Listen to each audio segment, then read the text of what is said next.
হেফাজতে ইসলাম বাংলাদেশের উদ্যোগে আয়োজিত বর্তমান জাতীয় শিক্ষা কারিকুলাম ও নতুন পাঠ্যপুস্তকের বাস্তবতা ও ভবিষ্যৎ শীর্ষক এই সেমিনারের সংগ্রামী সভাপতি আমির হেফাজত, কেন্দ্রীয় নেতৃবৃন্দ, আমার তৌহিদি জনতা,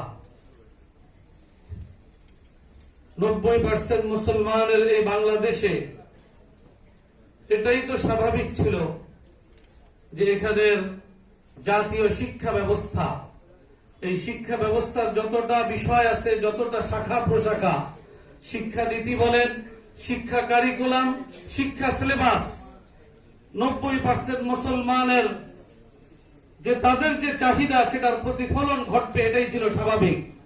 কিন্তু আজকে আমরা দেখছি যে প্রতিটা পদে পদে, প্রতিটা ক্ষেত্রে 90% মুসলমানের যে চাহিদা, তাদের যে প্রয়োজনীয়তা, সেটা উপেক্ষিত হচ্ছে।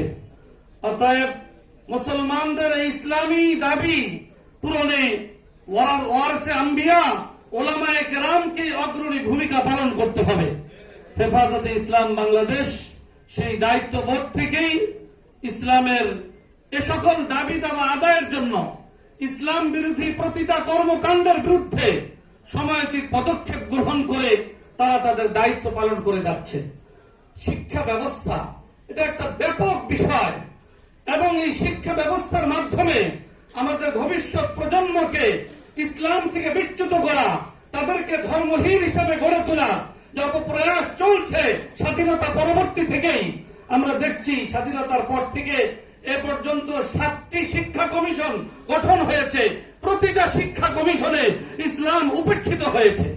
অতএব আমাদেরকে এর বিরুদ্ধে অত্যন্ত সুপরিকল্পিত, অত্যন্ত সুদূর প্রসারী পরিকল্পনা নিয়ে আমাদেরকে পদক্ষেপ নিতে হবে।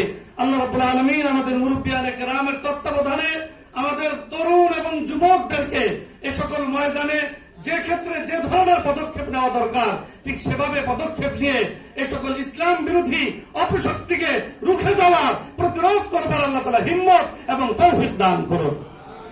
সর্বশেষ আপনাদের কাছে মেসেজ দিতে চাই।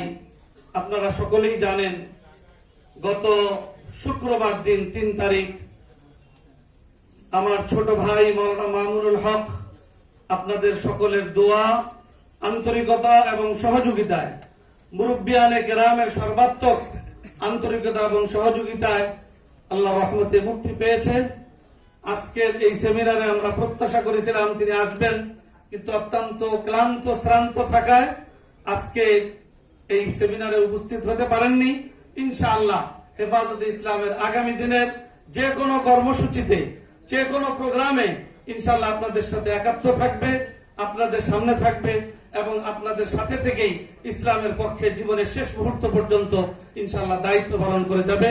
তার সুস্থতার জন্য এবং আগামী দিনের পথ চলার জন্য আল্লাহ তাআলা সহজ করেন, এর জন্য আপনাদের সকলের কাছে দোয়া চেয়ে মুরব্বীদের প্রতি এবং আপনাদের সকলের প্রতি শুকরিয়া জ্ঞাপন করে আমার কথা এখানে শেষ করছি। ওয়া আখিরু দাওয়ানা আলহামদুলিল্লাহি রাব্বিল আলামিন।